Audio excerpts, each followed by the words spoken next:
ജില്ലയിൽ ഒരു വീട്ടിൽ വ്യാജ മേൽവിലാസത്തിൽ താമസിച്ചത് 27 ബംഗ്ലാദേശികളാണ്.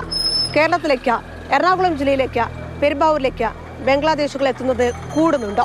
പരിശോധിക്കാം.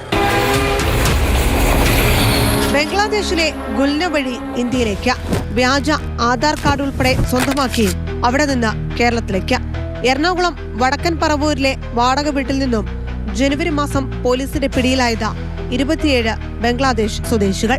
ഒറിജിനലിനെ വെല്ലുന്ന വ്യാജ ആധാർ കാർഡും പാൻ കാർഡുമാണ് സംഘത്തിന്റെ കൈവശമുണ്ടായിരുന്നത്. അങ്കമാലിയിൽ നിന്ന് പിടികൂടിയവരാകട്ടെ 2017 മുതൽ വ്യാജ ആധാർ കാർഡ് ഉപയോഗിച്ച കേരളത്തിന്റെ വിവിധയിടങ്ങളിൽ താമസിച്ചിരുന്നവരാണ്. ആലുവ, ഇടത്തല, കോടനാട് തുടങ്ങിയ പ്രദേശങ്ങളിൽ നിന്നും ഈ വർഷം സമാനമായി ബംഗ്ലാദേശ് സ്വദേശികൾ പോലീസിന്റെ പിടിയിലായി.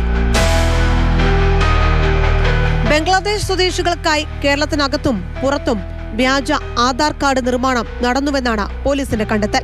പെരുമ്പാവൂരിൽ ദൈ കാണുന്ന പ്രൈവറ്റ് ബസ് സ്റ്റാൻഡിനകത്തെ കെട്ടിടത്തിലായിരുന്നു വ്യാജ ആധാർ കാർഡ് നിർമ്മാണ കേന്ദ്രം നാളുകളായി പ്രവർത്തിച്ചിരുന്നത്. മൊബൈൽ സിം എടുക്കാൻ വരുന്നവരുടെ ID കാർഡുകൾ ഉപയോഗിച്ചായിരുന്നു ബംഗ്ലാദേശികൾക്കായി വ്യാജ ആധാർ കാർഡുകളും പാൻ കാർഡുകളും യഥേഷ്ടം നിർമ്മിച്ചു നൽകുന്നത്. 3000 മുതൽ 5000 രൂപ വരെ നൽകിയാൽ ആധാർ കാർഡ് റെഡി. കുറച്ചുകൂടി പണം നൽകിയാൽ പാൻ കാർഡ് ഉൾപ്പെടെ കയ്യിൽ കിട്ടും. വ്യാജ ID കാർഡ് നിർമ്മാണത്തിനും വിതരണത്തിനുമായി ഒരു സംഘം തന്നെ പ്രവർത്തിക്കുന്നുണ്ടെന്നായിരുന്നു ആലുവ റൂറൽ SP സംഘം അന്ന് കണ്ടെത്തിയത്. ഏകദേശം 54 അന്യതൊഴിലാളികൾക്ക് കസ്റ്റഡിയിലെടുത്ത് സ്റ്റേഷനിൽ കൊണ്ടുവന്നു. വിശദമായ ചോദ്യം ചെയ്തിട്ട് നമുക്ക് മനസ്സിലായത് എല്ലാ ബാംഗ്ലാദേശിയാണോ. ഏകദേശം 27 ആൾക്കാർ ബാംഗ്ലാദേശിയാണ്. അവരുടെ കയ്യിൽ നിന്ന് ഓൾറെഡി നമുക്ക് എല്ലാ കടലാസ് കിട്ടിയിട്ടുണ്ട്. അനധികൃതമായി കേരളത്തിലെ വിവിധ ജില്ലകളിൽ താമസിക്കുന്ന ബംഗ്ലാദേശ് സ്വദേശികൾ മോഷണ കേസുകളിലും ലഹരി കേസുകളിലും പിടിയിലാകുന്ന സംഭവവും കൊച്ചിയിലുണ്ടായി. ഒരു വ്യാജ ആധാർ കാർഡ് നിർമ്മാണ കേന്ദ്രം പോലീസിന്റെ നേതൃത്വത്തിൽ റെയ്ഡ് ചെയ്യുകയും ആ സ്ഥാപനം പൂട്ടുകയും ചെയ്യുന്ന സാഹചര്യം ഉണ്ടായി.